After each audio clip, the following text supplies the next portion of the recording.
Good morning, everyone. This is truly, in the midst of everything, this is truly a wonderful morning.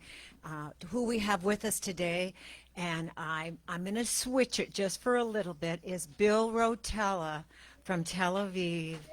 And he was stuck there during the bombing, and we were holding morning, noon, and night the high watch for you, sweetheart. I know. And actually, Lisa should probably be top billing, but Bill took over on all of this, and our wonderful Lissa Coffey. So I am Reverend Pam Gagan from the Center for Spiritual Living, Pleasant Valley. Welcome for everybody wending their way in, and for people we haven't seen for a while too. It's like a heartwarming Sunday to have you all with us, and also for those on Facebook. We're really grateful you're with us. Come and see us when you can. And here, look at, not to point her out, but Susan just walked in. Good to see you too. Oh my goodness. So this is who we are. Our greater vision is awakening humanity to its spiritual magnificence. And how we do this is by being soulful, being compassionate, being love, being an agent of change. And now I would like to introduce Pamela, will you come up? We're singing happy birthday to you. It's Pam. She is not only our board president, we've been friends for what, 35 years? Yeah. Yeah, Yep, and yep, that's amazing because we're only 35. It's amazing. We Children, wish. babies. We were born in the same hospital. Yeah, no, we maybe were. we were born in Hollywood. Hollywood. yeah. Anyway, we're delighted you're with us. She's our board president. She's head of our practitioners, and let us together. Bill, are you up to coming up and helping us? Thank you. Yay! Yay! Oh, and we get music too. And the happy birthday song, you know that. Of course she does. She knows it well. Most birthday. I'm not ready. Hang on.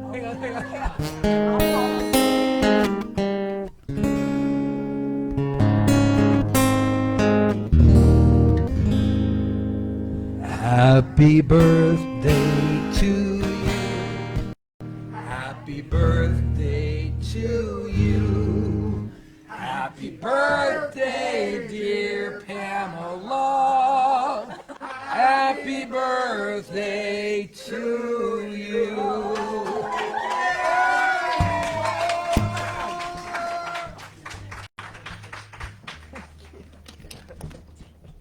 Oh my gosh. It truly is a great day. Now, before I even go, never mind. 86, ixnay the next thought A.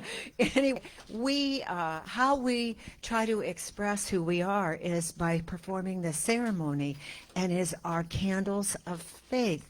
And I say, every temple, and Bill probably really will resonate with this, we all will. Every temple, every church, every mosque, every place where there is prayer, something good is happening because it's from love. And so we do this to honor all faiths. We always say one path, that fine thread of love on all paths. And fundamental to this truth is the unifying nature of the religious thought and experience which we honor here today. So we light the candle of the Tao, honoring the universal path of harmony and equilibrium, the natural way. We light the candle for the shamanic traditions, honoring the beliefs and practices of all indigenous peoples, the way of primal spirituality. We light the candle for Hinduism, honoring the path of knowledge, action, and devotion. We light the candle for Judaism, honoring the ethical path of living by sacred law. And there's a candle lit for all forms of Buddhism, honoring the Four Noble Truths and the path of compassion. We light the candle for all forms of Christianity, honoring the Christ consciousness as the path of love. And we light the candle for all forms of Islam, honoring the path of submission to the will as God as the highest calling.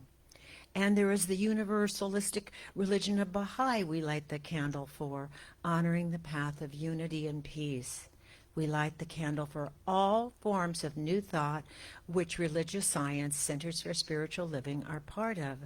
And it is the honoring the metaphysical path of mental healing through the practice of universal spiritual principles. And yet, and this is really, today, this is important, we light the candle for all those yet unaware of the power and presence of Spirit in their lives, and for the space that we are holding for them at this center and for all religions unnamed in this ceremony. And as we put that energy in our hearts, we also light the healing candle. And we put into the healing candle the light, the names, the countries, the people of anyone, the situations you wish to have an experience, the healing flame of God's eternal love. So just take a moment here.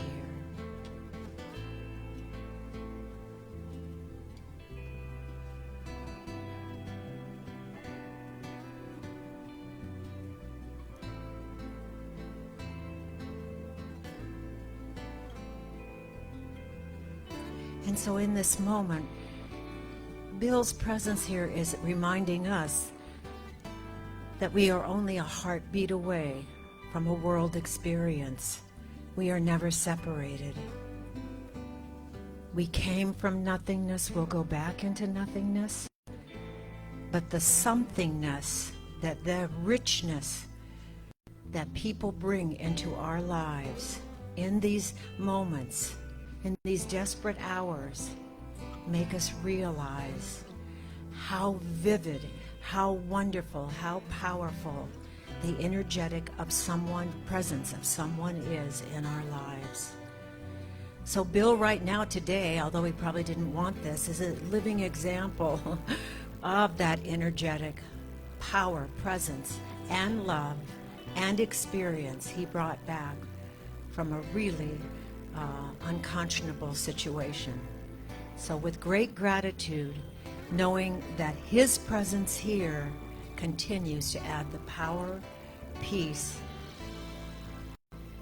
clarity, the pureness of life to all that is. So I just embrace all of this, and with a God is, I am, we say, and so it is. And so it is. We invite Bill up. Try to match that, Bill.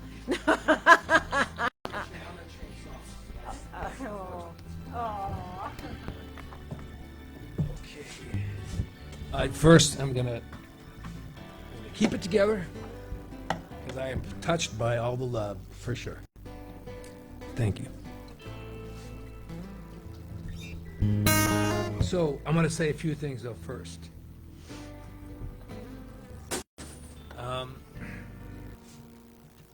If I learned anything through all this,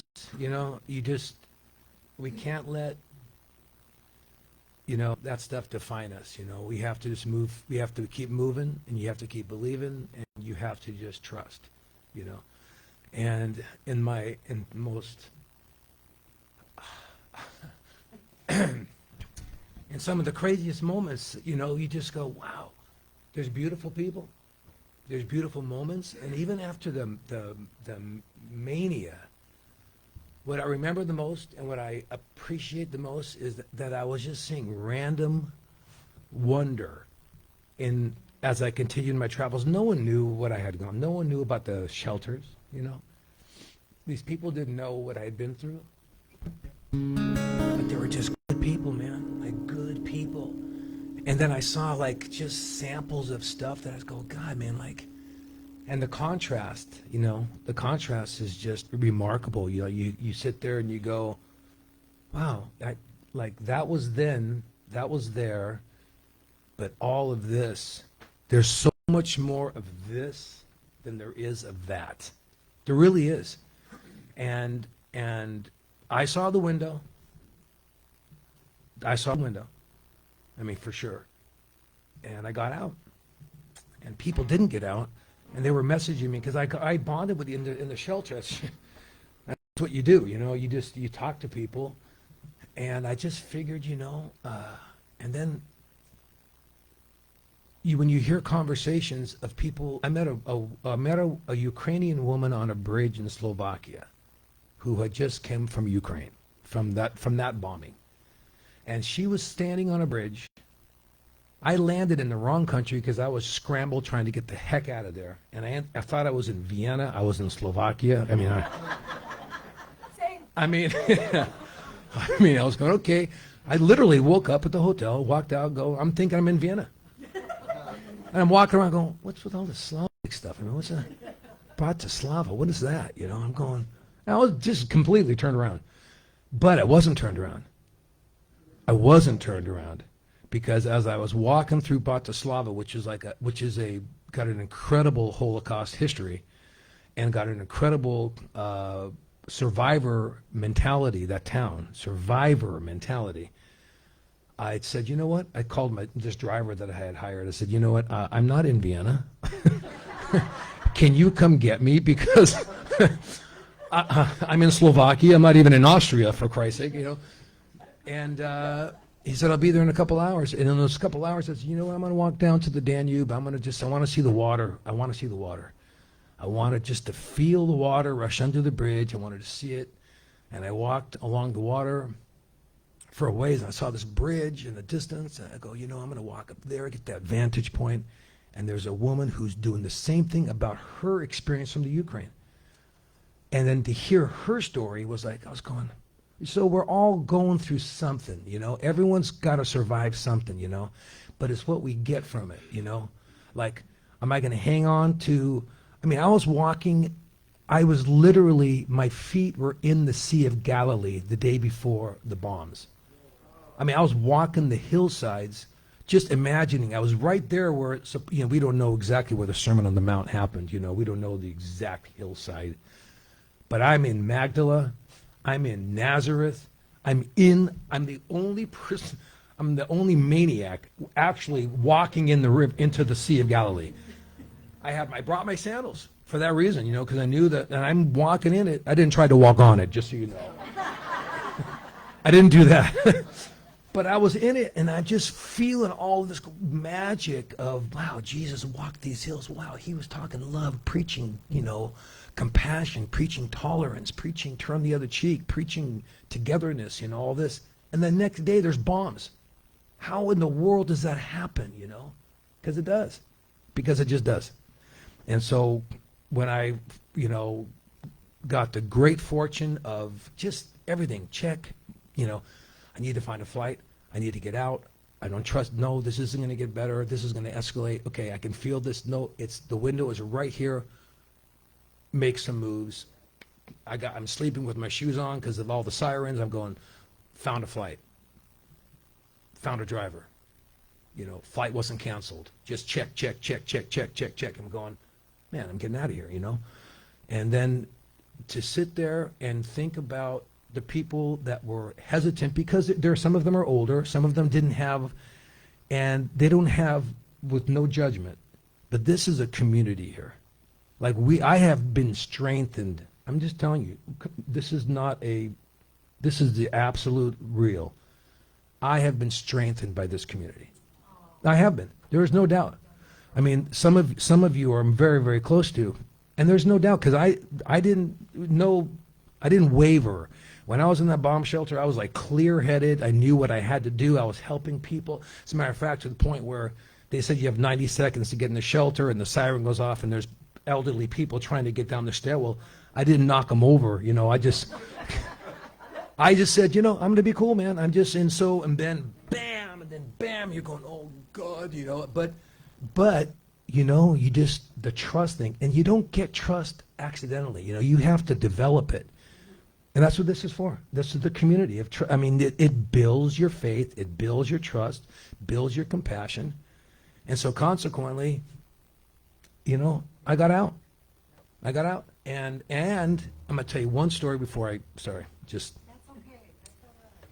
one of the greatest things. It's so trivial and minute, but it was just such a great reminder to me. And I didn't script it. I was in a thrift store, this little thrift store in Bratislava, because I was lost, and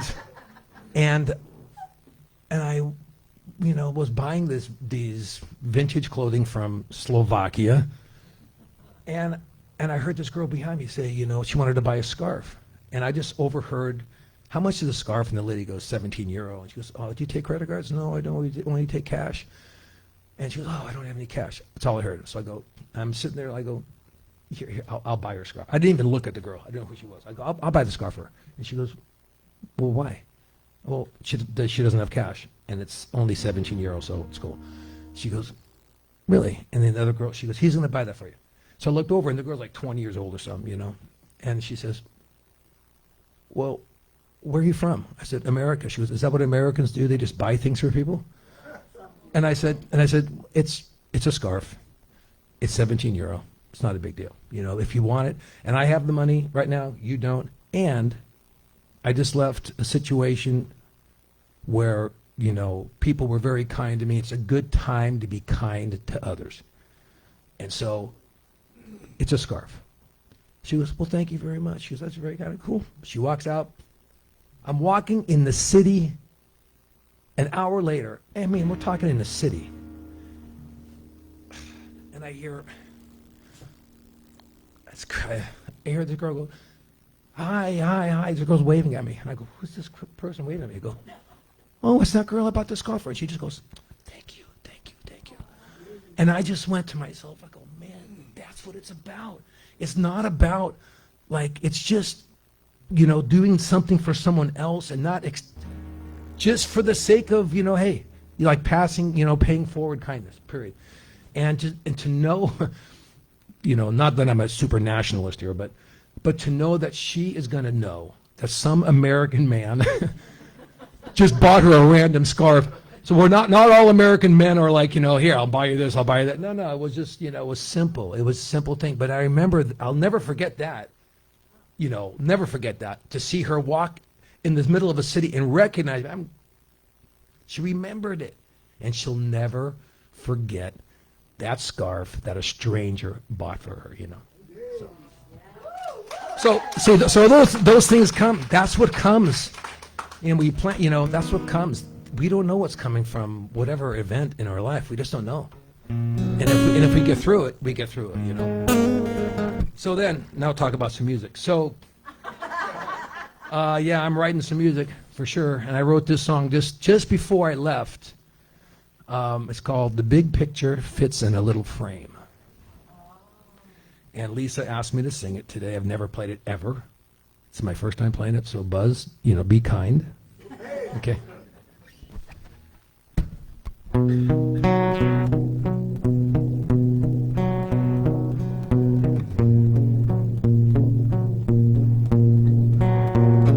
I don't mind when colors fade. I kinda like the morning rain. My eyes are wide, my heart's a maze. I dream the same on different days. I live a little more each day about the things I can and cannot change. And there's a little less every day that I can fake or need explained. I think I'll play it safe. The big picture fits in the little frame. It's the simple things on a simple day, reaping choices that we make.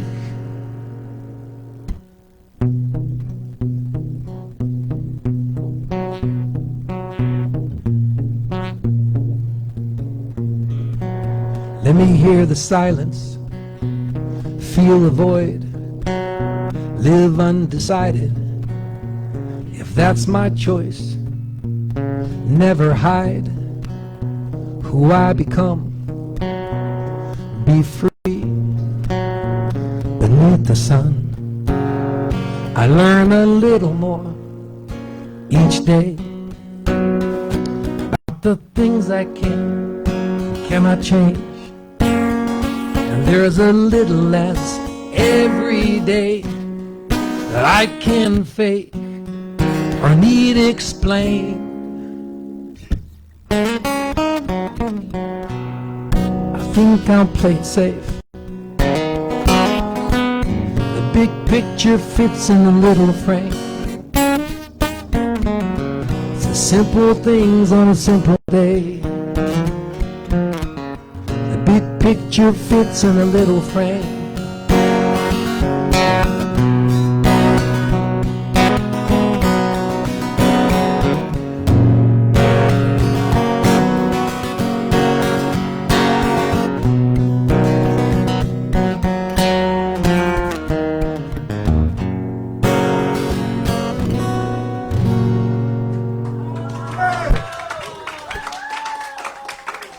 And thank you again. Thank you again.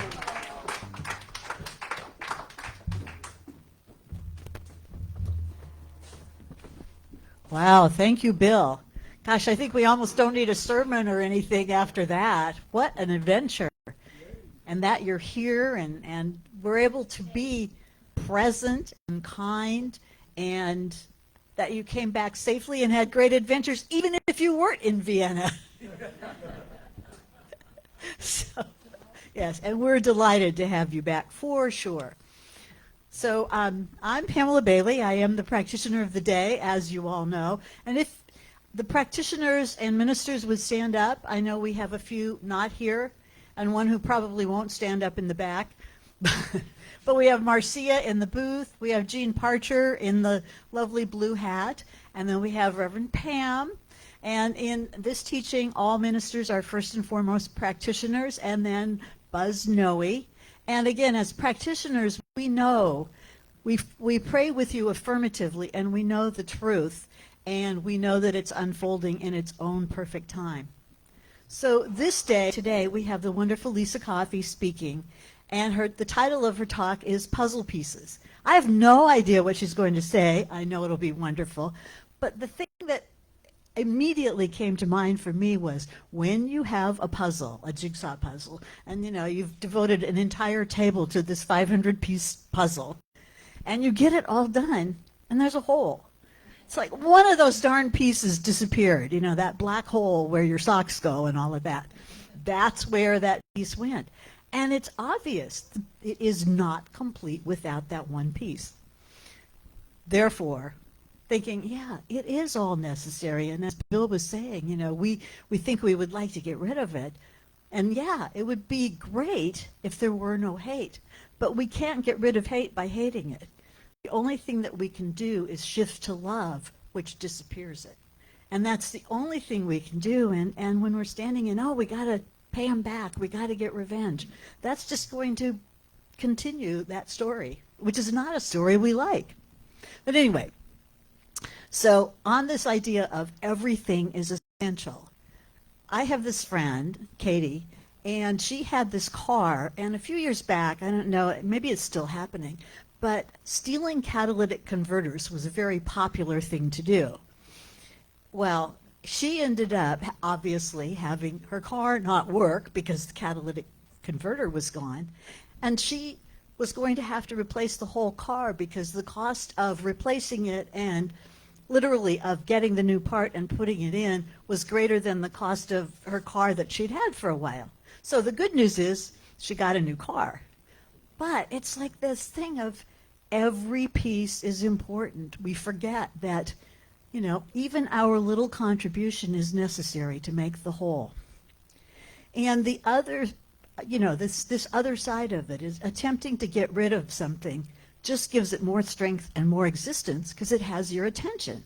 I mean, especially the ladies here. Think of it. You want to lose a few pounds, so you think, okay, I'm giving up sweets, no more chocolate. And then all that's running through your mind is no more chocolate, no more chocolate. And then all you could think of is chocolate. What a surprise. But that's just the way our minds work. And the thing that we forget is instead of focusing on what we don't want and trying to eradicate it, the better choice is to focus on what we do want and emphasize it and move in that direction, even a tiny bit. So I have a couple of quotes from New Thought, and let me find them. I think I better use the other hand. My wrist is getting better. Okay, so from Ernest Holmes, the founder of religious science, he says that life is for us today. There will be no change for tomorrow unless we do the changing today. Today, we are willing to set in motion the power of tomorrow. Today is God's day. Today is, in fact, the only day, and we must extract from it what of life we are to live. And so the thing is, if we want a new life, if we want a different life, that's where we need to put our attention on moving in that direction. And what else? There was one more juicy quote I wanted to share with you. And now I changed my things. Oh, from Rumi, one of our favorites. He says, and this is in this whole thing of it's all necessary, it's all part of that complete whole. In order to understand the dance, one must be still. And in order to truly understand stillness, one must dance. And I just love that. And so, I brought a little picture to show you. We've all seen this, of course. And this is the yin and yang symbol. But yeah, it's like it is all part of it. And even the dark has that spot of light. And even the light has that spot of dark.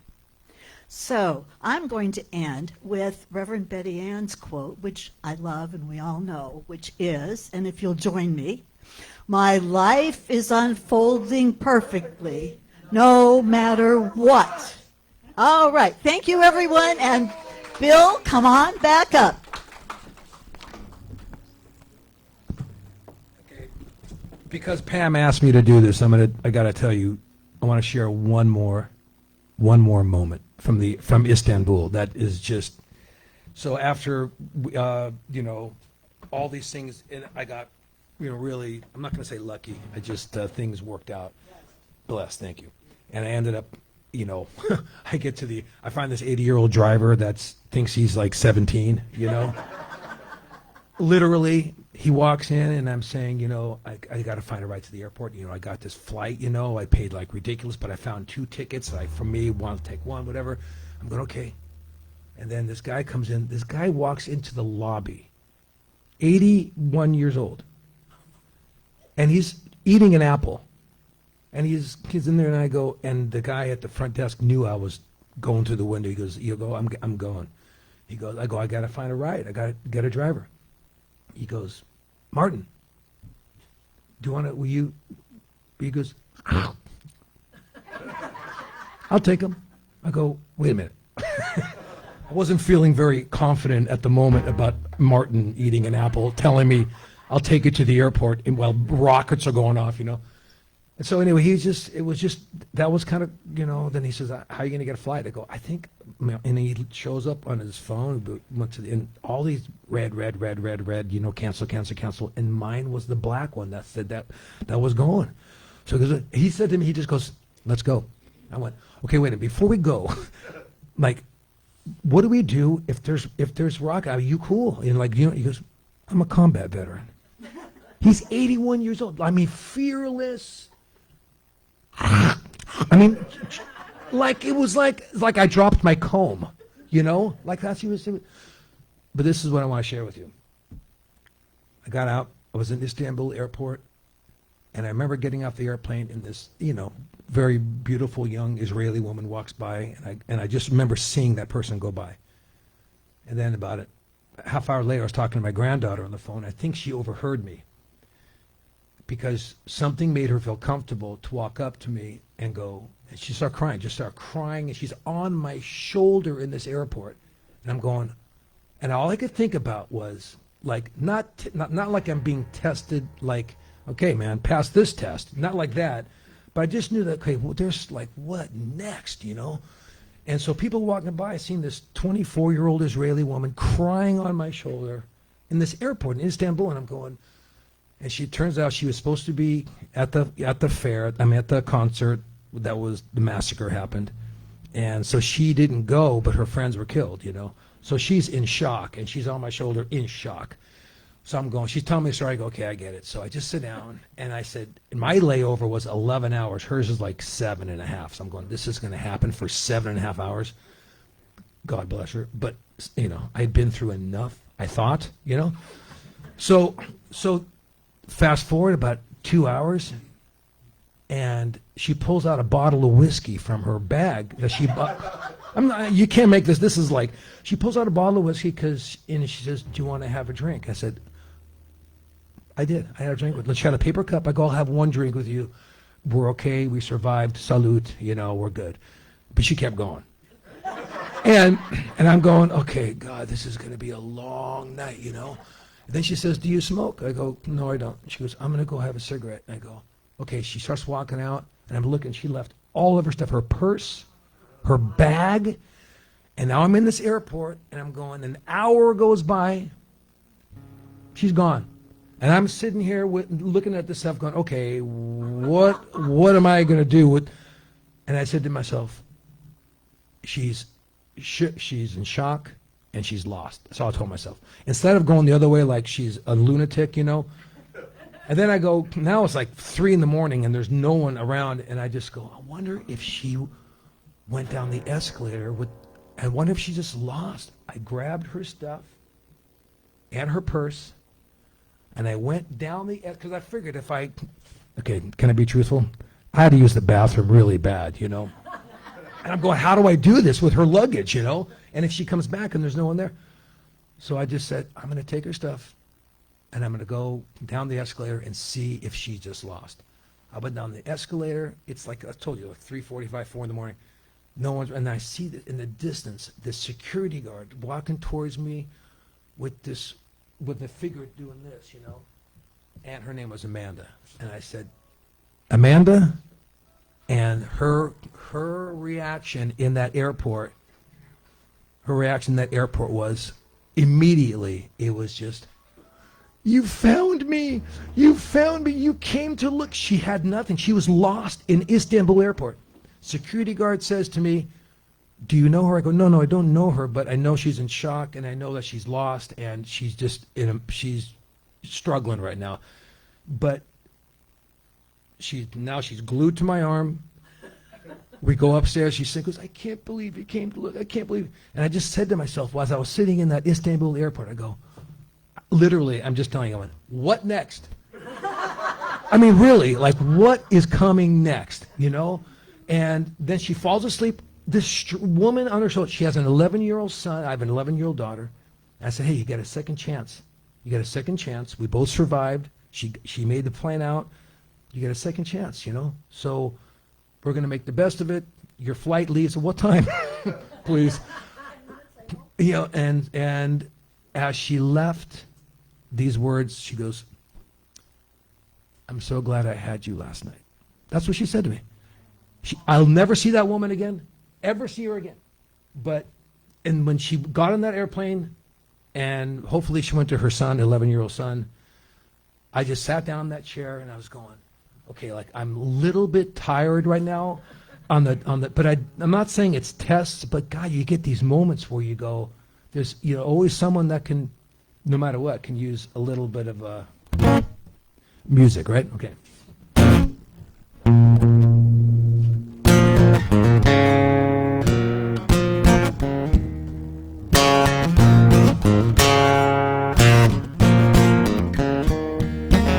Here come old flat top, he come, groove it up slowly, he one holy roller, he got more. He said, I know you, you know me. One thing I can tell you is you've got to be free.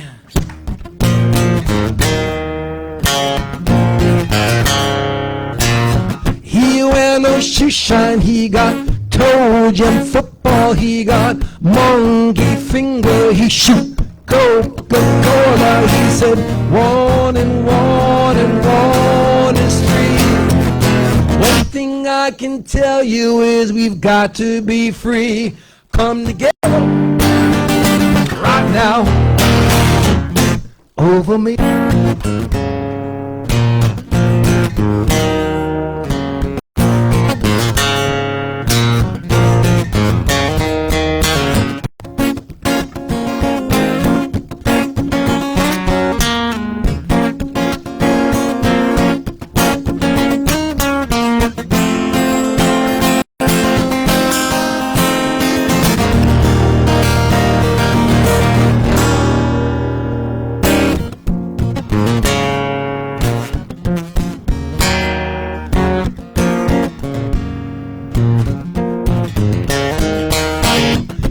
Roller coaster, he got early warning, he got muddy water, he won Mojo Picture. He said, I know you, and you know me.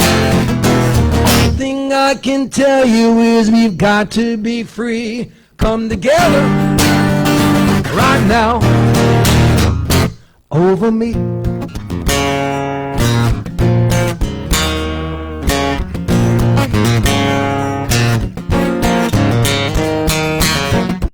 Come together, come together, come together, come together.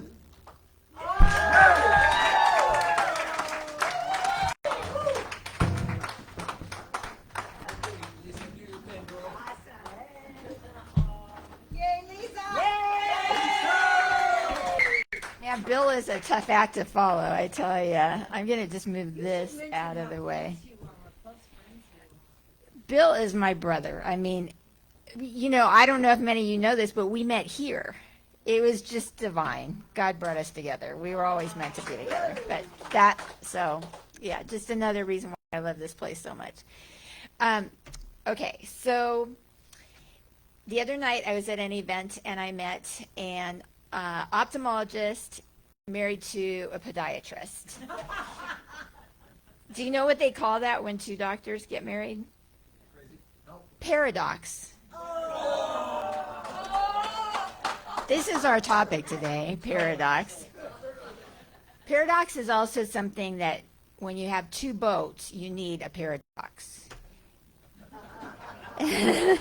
Okay. Not to be confused with a paradox. A paradox is when you have two mallards together. That's okay.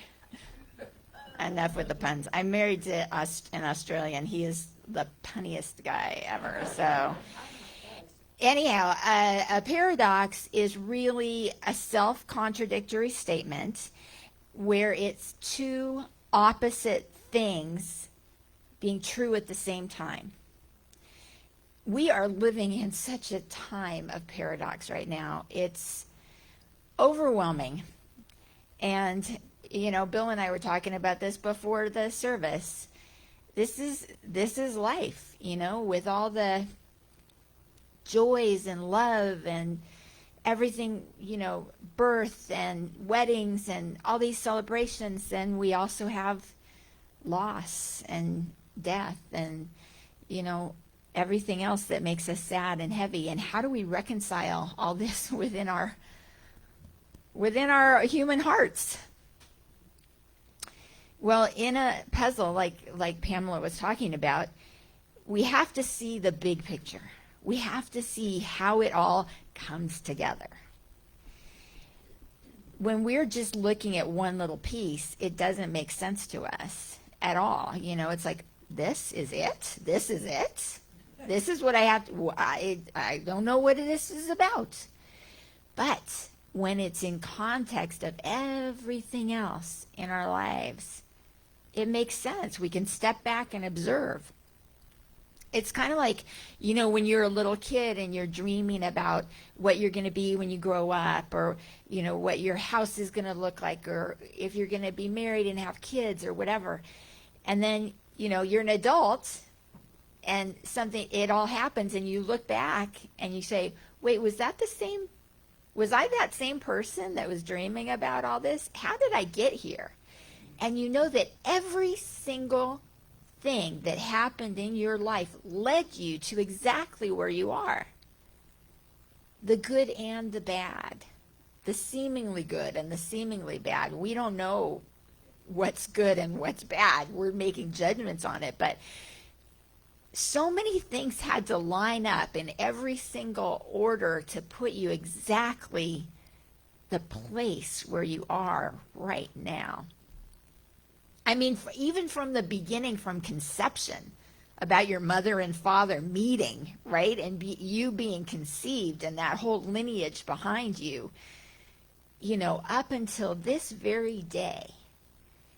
It's incredible. It's a miracle. It's really a miracle. And, when we think about a puzzle and each puzzle piece is a single thing unto itself. And it doesn't reflect, it just forms a part of the big picture. But have you ever noticed what happens when you have a mirror and the mirror shatters into a million pieces? Well, not a million pieces, but that's exaggerating. But however many pieces, dozens of pieces.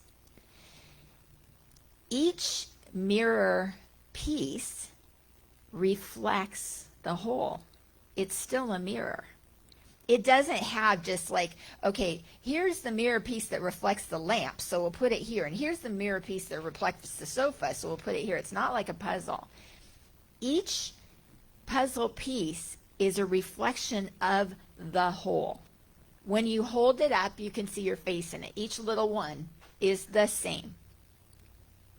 That's more of what life is like and what we are like as people. We are all reflections of the whole. We have that in us. Together we're stronger, but we're still reflections of the whole. And even everyone in this room, we can say we are one. But even all together, we're just a reflection of the whole bigger picture.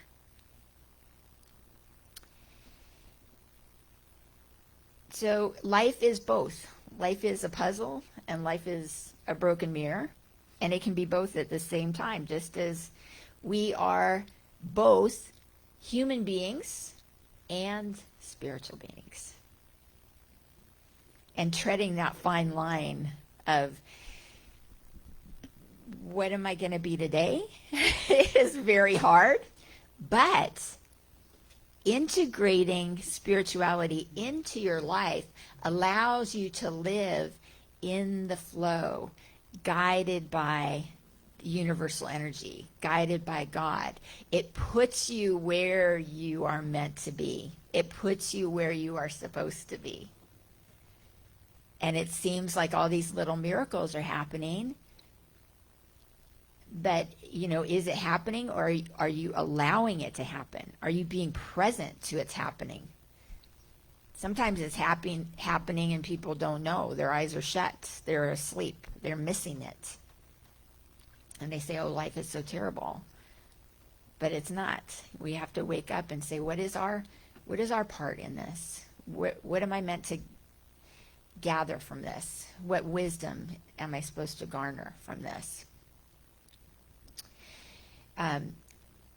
There's been a lot of talk about AI right now, artificial intelligence and holograms and everything. To me, this is just this other paradox of what is real and what is not real. It's like crazy making. It's hard to accept. Like, really, somebody didn't write this? A computer wrote this? How can this happen? It's like, at Disneyland, everybody's been to Disneyland probably, right? Or what Disneyland is. And then you go on that Haunted Mansion ride, and they have those holograms of the ghosts and everything.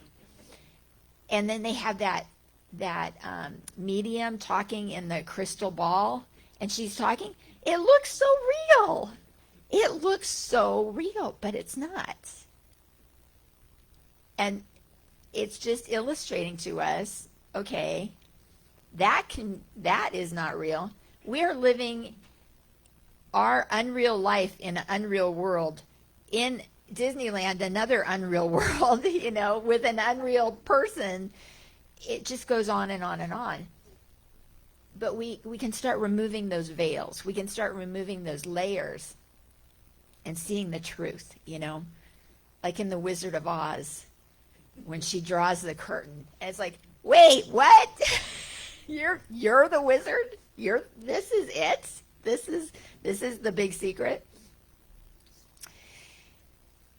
One paradox that I learned is a spiritual truth from Deepak Chopra. It's in his book, 7 Spiritual Laws of Success, is the law of least effort.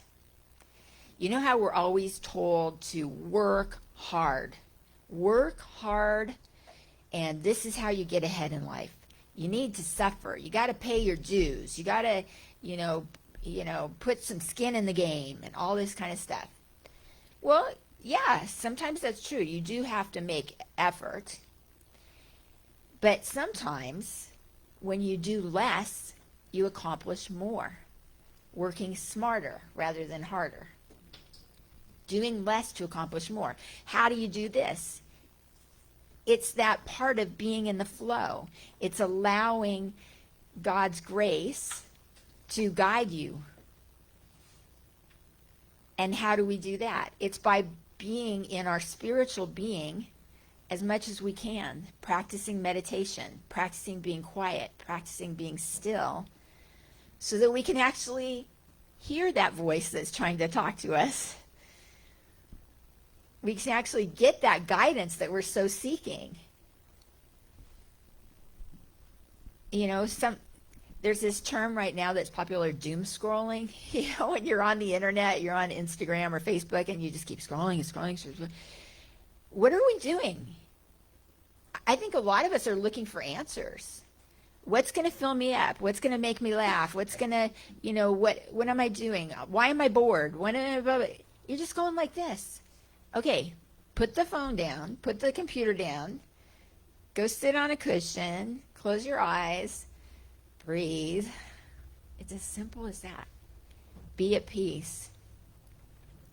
Do you know it only takes 2 minutes where you can get into that brain state of waves where you can affect your health? 2 minutes. That's it. That's all it takes.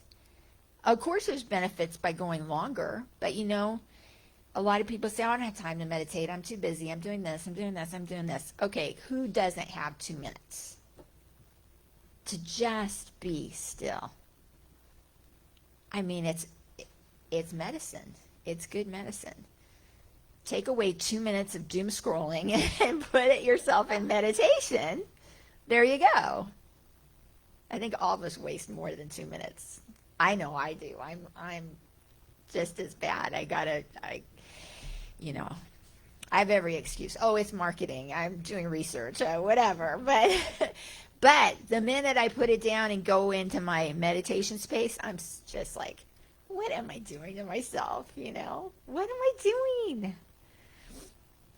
Okay. And sometimes it is easier. Like, I remember my dad always used to tell me, I was in a sales job for a while, which is so not me, but I thought I'd give it a shot. I was working at a magazine. I wanted to be a writer. They didn't need writers. They needed ad people. I thought, okay, this is my way in. I'll just be an ad person. I'll start writing articles, blah, blah, blah. That was my whole idea. And it was hard because I'm the kind of person that takes no for an answer. Salespeople don't take no for an answer. And my sales manager was like, Lisa, you gotta have that cutthroat mentality. And I'm like, this is I'm in the wrong place. But my dad said, no, that's not how I got to be a successful salesperson. He goes, you can take no for an answer. There's always going to be so many no's before you hit the yes. It's a quantity game. If somebody says no, are you going to keep calling them back 6 times to hear no, no, no, no, no? No, just call the next and call the next and call the next. Then you get a yes. There you go. So I'm like, okay, that always stuck with me, you know. So if somebody says no, it's okay, not for them, then go to the next. The next one might be a yes. There's this story in Vedanta about this elephant, Gajendra. He was like the king of the elephants, a very big, powerful, mighty, strong elephant. He's wading into the river to get, or the lake or something, to get a drink when the biggest crocodile comes over and grabs him by the leg and tries to drag him under. And now we have this fight that's going on. The crocodile pulling the elephant pulling the crocodile, back and forth, back and forth. In Vedanta, in the story, they say this went on for years and years. Nobody would give up the fight. Nobody would give up the fight because, you know, you'd die if you gave up the fight. And it was crazy. And Gajendra started actually getting tired of the fight. And in that moment of being tired, he had this memory of a past life where he was once a king. And he prayed to Vishnu. And he thought of that memory, and he prayed to Vishnu. Vishnu is one of the incarnations of Krishna. And when we talk about Krishna, my buddy Krishna in the Bhagavad Gita. And Vishnu heard his prayer. And he sent Garuda, who is his eagle, who's this big, mighty eagle. He sent Garuda to take care of it.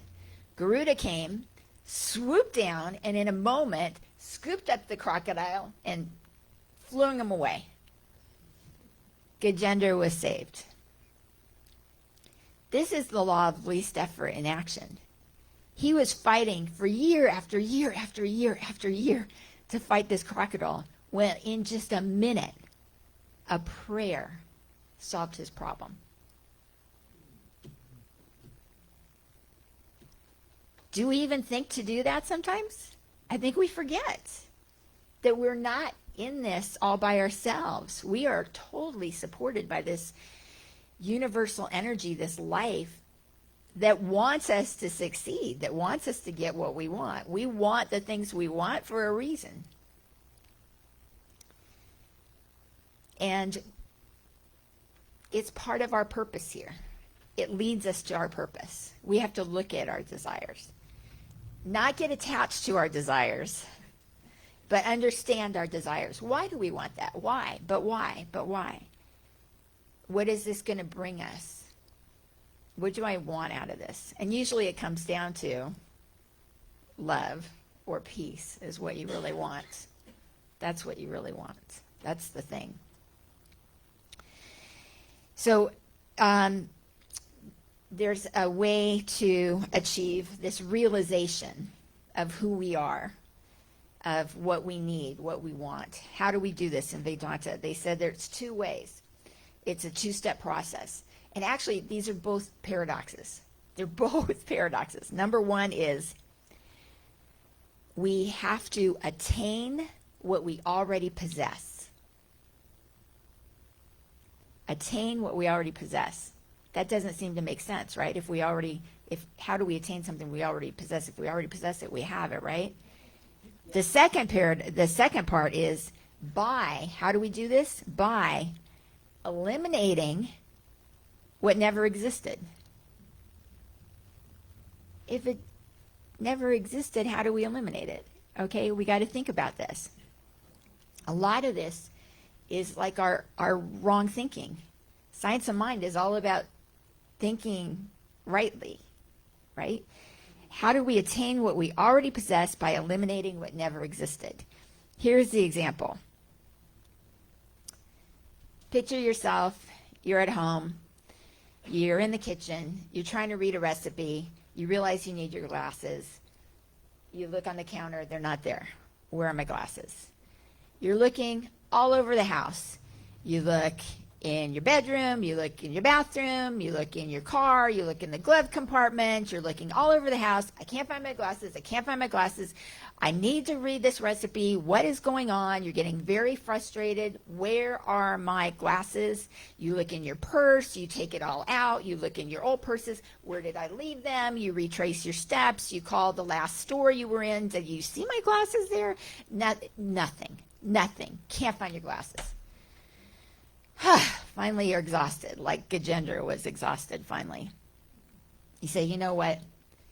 I'm just going to wash my face, go to bed. I'll worry about it in the morning. You go to wash your face. You're standing in the bathroom. You look in the mirror. Your glasses are on top of your head. How many times are we going to do this in life? This is it. We're looking for this treasure in our lives. Where is it? Here. It's right here. It's not on some distant planet. It's not wishing on a star. It's like here. This is how you attain what you already possess, is by knowing that you already have it. Knowing that you have it. You got the glasses back by saying, oh, they're on my head. How did you eliminate what never existed? The lost glasses never existed. They weren't lost. The fact of the glasses being lost never existed. They were never lost. And that's how you eliminate it. You lose that ignorance of, I'm so sure my glasses are lost. You lose that ignorance. You eliminate that ignorance. You attain the wisdom of, my glasses are right here. Got it? Got it. Okay, good. Okay. So, sometimes it's we forget, we just don't see it. Sometimes, so we have to remember. And sometimes it's veiled. This ignorance is either, we forgot it, or it's veiled, and we need to lift the veil and see the truth. Those are the two ways that Maya, or illusion, obscure truth in our lives. Do we forget where it is? Do we whatever? Or is it veiled by something else? Do we think it's something else? And this is what our emotions do to us. They confuse us. We struggle with our emotions. We struggle. We feel, oh, I'm so frustrated, or I'm so angry, or I'm so scared. I'm so, I'm having so much anxiety right now. I'm so anxious. I'm so depressed. I'm so this. I'm so that. What is that? That is all Maya obscuring the truth, because the truth of our true nature is we are whole, complete. We are love. We are joy. And all those other things are temporary that need to be eliminated, which can be eliminated when we wake up to the truth of who we are. So you can observe those emotions. I'm not saying don't have those emotions or tamp them down or discard them. I'm saying address them. Say, yeah, okay, I am feeling anxious. Why is this? What is going on? Is this the truth? Is this the truth? Let's dig deeper. Where can I lift the veil? Where can I see my strength? Where can I see how I've handled this before and gotten through it? Where can I see my true nature and how that is so much stronger than any emotion that I have? Things are not as they appear. The moon, we had this beautiful full moon. Oh my gosh, did you notice? The moon shines. But does the moon shine? The moon doesn't shine. The moon looks so luminous in the sky, and it's like, oh, I want to stand in the moonlight and bathe in the moonlight. The moon doesn't have its own light. The moon gets its light from the sun. It's a reflection of the sun, just as a mirror is a reflection of us in the mirror, and that is not our true self, that person in the mirror. That's not us. This is us. So that's what we need to remember. we shine. We shine because the Atman shines within us. That Spirit of God within us shines. And the borrowed light, it is our borrowed light that comes from Brahman or God. And it's here within, just like that big mirror and all the little mirror pieces. Just like that. So the biggest paradox that I want you to take with you, is that we think we have nothing. But we have everything. And those can both be true at the same time. We're this human body, we're going to leave all the stuff behind. Nothing's coming with us. Does any of it matter anyway? Let everybody fight about it in the will. Whatever. Who cares, right? It's stuff. But what are we taking with us? This comes with us. This light, we have everything. This is everything. We can't lose it. All right. Amen. And so it is. Om Tat Sat and all that. Thank you very much, Bill. One more song.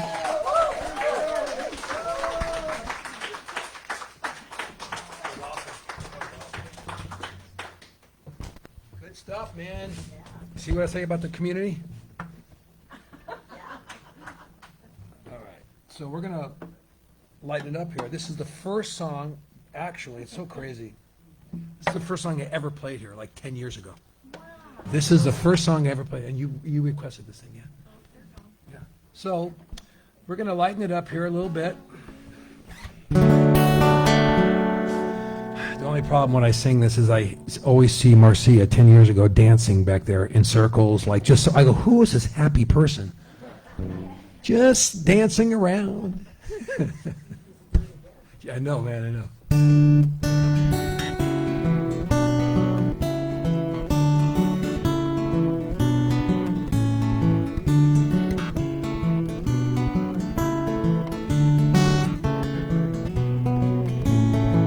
Slow down, you move too fast.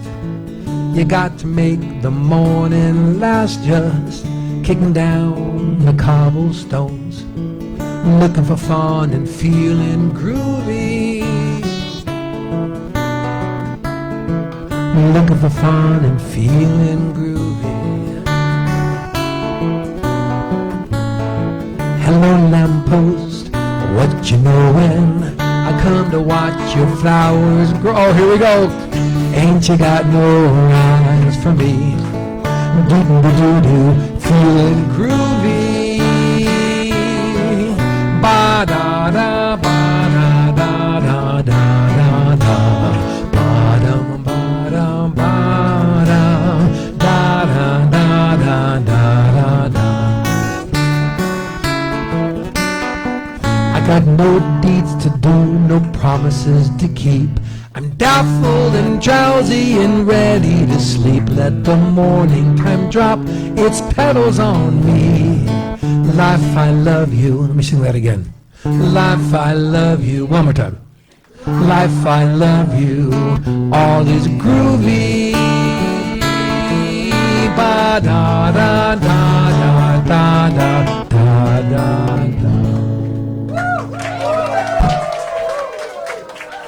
Marcia! Well done. Well, I don't mind, so I'll be kind to that talented fellow, Mr. Bill Rotella. Hey, thank you, Bill. Now, I want to welcome everyone here live, also online, to this last Sunday of October. I'm Buzz Noe. I'll start with thanks to our speaker for today, Lissa Coffey, whose wonderful lesson, Puzzle Pieces, will help us all solve the puzzles that can come up in life.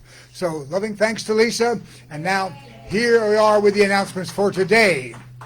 Our speaker for next Sunday's first lesson of November, that's going to be November 5th, will be Paulette Jones. Her lesson title will be announced soon. As always, it'll take place both here live in our center and also on Facebook. So please do plan to attend next week to see and hear Paulette's wonderful lesson for all of us. And our musical performer for next Sunday's lesson will once again be Ryan Kimry, who always gives us some inspiring songs when he plays here. As always, you can see and hear him both live here at the center and also on Facebook. And we are reminding you once again to please save the date, Saturday, November 11th, which is when our upcoming Spiritual Energy Fair is going to take place right here at our center from 10 a.m. in the morning to 5 p.m. in the evening. And as it always does, the fair will feature readers, clairvoyants, healing practitioners, Reiki sessions, palm readers, and there'll be other presenters as well that we'll be announcing soon. So as we move closer to the date, there'll be a 25-minute session that'll cost you just $30, and you can have a 55-minute session with one of those presenters for $60. Tickets are available both here today, and you can book a session now. You can learn more by calling 805-432-4300, or you can send an email to cslpleasantvalley@gmail.com. That'll get you signed up for one of the sessions coming up on November 11th. And we want to remind you once again, our bookstore is open after lesson, as it always is. Ralph Brennan's going to be there to host, show you lots of wonderful treasures that can be yours. So after service, go see Ralph, pick up a treasure for yourself or anyone in your life. And exciting announcement that today, everything in the bookstore is going to be 50% off, except for the books. Of course, the books have to be the same price, but everything else is going to be 50% off. So come and see Ralph after the lesson and get a great thing. And also, once again, we want to thank everyone who will donate to our center today. Also remind you all online that you can donate through our center's website, also through PayPal and Zelle. We appreciate any donations that you can give, and your loving donations will help us stay here to do what we're doing. We want to thank you for anything that you can give to help this center remain here for you. And another reminder, please be sure to regularly check in on our center's website, csl-pleasantvalley.org. Review the calendar there, find out what's coming up at our center, and you can also find us on Facebook and Instagram to learn more about what we're doing for you. And I want to mention that our practitioner of the day, Pamela Bailey, whose birthday is today as well, is going to give treatment for anything going on in your life after the lesson. So come and see her, and she'll take you to room 4, or if you don't see her, she's probably in room 4, so you can go there, get a treatment from Pamela Bailey. And that is it for the announcements today. And right now, our wonderful Reverend Pam's going to present our offertory and our closing prayer. So thank you again to everyone that's both here live and also out there online. And enjoy the rest of your day. And once again, happy birthday blessings to Pamela Bailey. And she's today the same age as me. Yay! So, love to all of you. Thanks for being here today. All right. Here we go.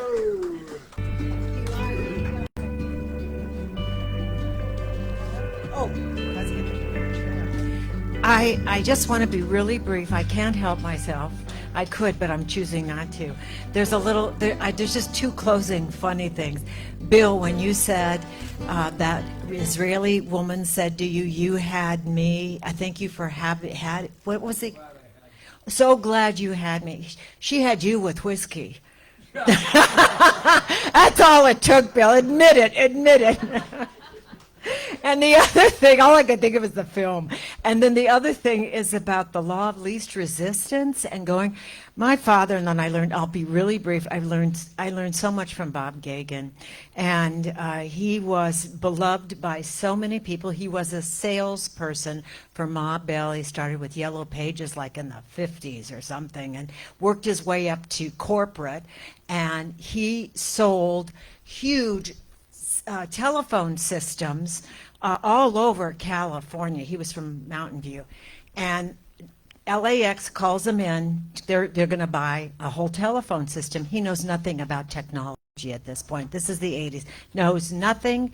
He finds the sharpest computer guy he can find in the firm, takes him with him, and they talk a little bit, and he sits down, and he says to the person that's buying this system, he said, "I have no idea what we're talking about. I'm going to take a nap, let him take over."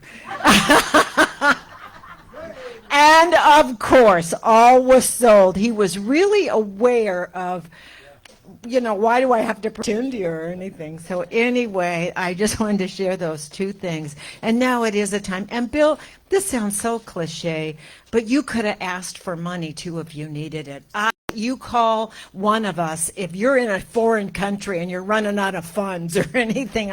I thought of this. I thought, do I write him and say, do you need us to send money or anything to get out of there? Okay. Anyway, I just wanted you to. Yeah. Okay. Just in the future. I mean, we don't want any of our members trapped in bombing areas. That's it. Okay, so together, let us do our offertory. I am blessed to give to my spiritual community from my awareness of the one infinite source and substance of all my supply, God consciousness as me. I accept and give thanks that generosity and joy accompany my gift as it goes forth to bless, prosper, and expand the good for all. And so now as the baskets pass, let us just, let us, as the music plays, let us just go within and embrace it all. I've also asked Bill to come and we'll work on your schedule night after Sunday or something to get the whole talk, and you could combine it with music that inspires your talk too. And please come when ready to share. You're our link to reality here, in the Middle East. Pitiful, but you're our link to reality in the Middle East. Anyway, so on this note, let us just know that, as Lissa said, all the puzzle pieces are coming together, and the clarity, it is not to be, it is the pureness of awareness that is now penetrating from this center and all centers, everybody praying worldwide for peace on earth. And so now I ask everybody, Pamela, Buzz, Bill, Lissa, please come up as we close with our peace song, which we feel is very appropriate. The birthday kid. Yes. Birthday kid. Yeah, Buzz's was Monday. I know. Welcome home one more time. We're so thrilled. Where's Marcita? I don't know, Marcia. There she is, got the picture. Oh, by the way.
I see it in my mind. I feel it in my body. I see it out picture in my life. And so it is, and that's the way it is. Woo! Have a wonderful day, everyone. Thanks for being here. Love you.